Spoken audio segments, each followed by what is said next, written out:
ببین که تفاوت ره ز کجا تا به کجاست.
بینندگان گرامی، ملاحظه می‌فرمایید که این فرهنگ متعفن لعن و نفرین چه نسل‌های پاکی را خراب می‌کند.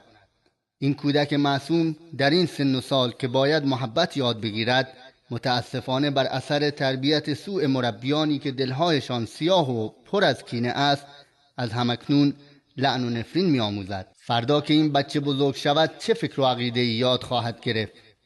و غیر از لعن و نفرین و قتل و کشتار و انتقام برای اسلام و بشریت چه پیغامی به ارمغان خواهد آورد؟ لذا پدران و مادران باید بسیار مواظب باشند و نگذارند این غنچه های زیبا و معطر با بوی تعفن و لجن و عقده و کینه انس بگیرند و قلب‌های کوچک و قشنگشان مریض شود، بلکه در تمام مراحل کودکی آنگونه که شایسته است با کلمات و جملات محبت آمیز و سرشار از عشق و عاطفه آنان را به آینده زندگی و نسبت به جامعه اسلامی و انسانی خوشبین بگردانند تا بتوانند تصویر زیبا و قشنگی از اسلام و صلح و محبت و دوستی و غیره در ذهن و قلب خود داشته باشند.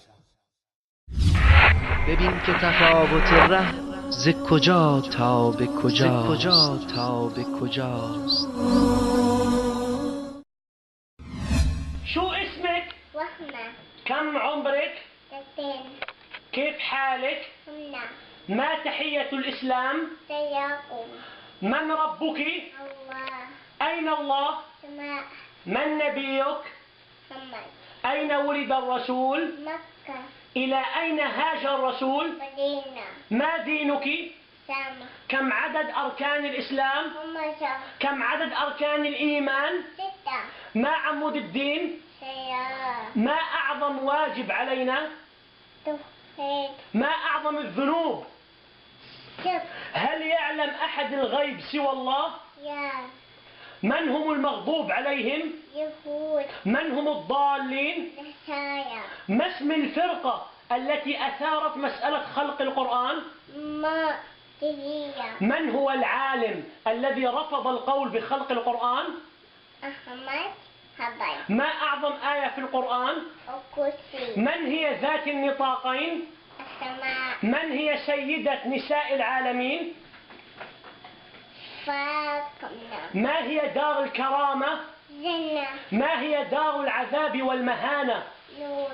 ما هو دعاء الاستيقاظ من النوم؟ احنا جانا بدأ بطول. بأي اليدين يأكل ويشرب المسلم؟ يمين. ما حكم استخدام المسواك؟ سنة. ما حكم استخدام المسبحة؟ بدأ. ما حكم الاحتفال بالمولد النبوي؟ بدأ. ما حكم سماع الأغاني؟ هيام. من هي الصحابية التي قتلت 7 من الروم؟ حكيم. قولي تكبير. تكبير. ببین که تفاوت ره ز کجا تا به کجاست. الغوث سلانات.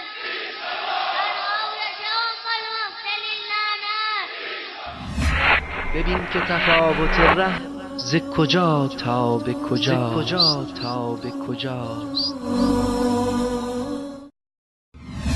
من هي سيدة نساء العالمين؟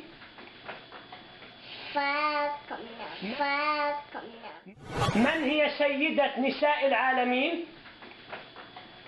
فاطمة